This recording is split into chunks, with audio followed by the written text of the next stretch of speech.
Hello बच्चों, आइए आपको क्लास 10 और ये था चैप्टर वृत्तों से संबंधित क्षेत्रफल। उसमें एक्सरसाइज था 12.2 और क्वेश्चन नंबर 7। क्वेश्चन नंबर हम क्वेश्चन लिख दिए हैं। त्रिज्या 12 सेंटीमीटर वाले एक वृत्त की कोई जीवा केंद्र पर 120 डिग्री का कोण बनाती है। आपके सामने ये फिगर बना दी है। कोई जीवा है, कॉर्ड है, ये कॉर्ड है, वो ना केंद्र पे यानी सेंटर पे 120 डिग्री का कोण बनाती है, जो ये हम बना दिए।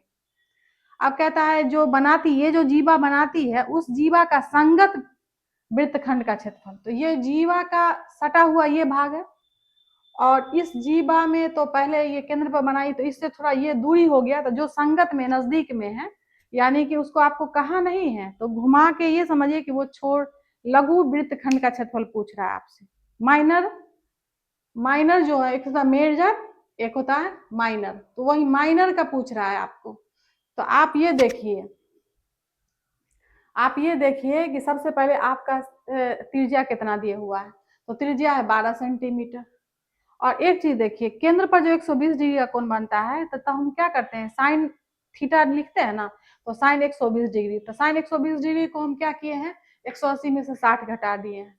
होता क्या है, 180 माइनस थीटा रहता है ना, तो साइन थीटा ही लिखा जाता है। तो यही चीज हम यहाँ लिख दिए और ये साइन 60 डिग्री हो गया, चूंकि थीटा के जगह 180 में से 60 घटाएं तो हमको हो जाएगा 120। तो 180 के हिसाब से जब हम लगाते हैं तो 180 में से 60 गया तो 120 आ गया। और जब 180 में से 60 घटाते हैं यानी थीटा की जगह 60 हो गया, तो साइन 60 रूट 3/2। और आर का वैल्यू दिया हुआ था। संगत वृत्तखंड का क्षेत्रफल, संगत वृत्तखंड अंदर में लिख दिए हैं लघु वृत्तखंड यानी माइनर। तो इसका फॉर्मूला क्या होता है, पाई आर स्क्वायर थीटा यानी थीटा बटा 360 degree into pi R square होता है -1/2 आर स्क्वायर साइन थीटा। इसका देखिए पाई का वैल्यू वो दिए हुआ था, 22/7 नहीं बैठाना है, बोल रहा है वो 3.14 बैठाना है, तो हम वही बैठाए। आर के जगह 12 का स्क्वायर, थीटा के जगह 120 डिग्री बटा में 360 degree -1/2 12 square sine theta 120 degree. ये देखिए ये 12 स्क्वायर, यहाँ 12 स्क्वायर बाहर निकाल ली है 3.14 बटा में ये 3 इससे काटे हैं 12 3 36, तो एक के बाद 3 बार भी कटा तो 3 आ गया नीचे -1/2। और ये 12 तो वहां चला गया स्क्वायर वाला, और साइन 120 डिग्री का वैल्यू √3/2। तो अभी दोनों को गुणा करें तो 4 हो गया, ये 3 4 और 3 का लघुत्तम 12। अब 3 चौके 12, 4 से गुना हुआ तो ये आया माइनस, ये तो √3 था, तो 4 से भाग लगेगा 12 में तो 3 बार, तो 3√3।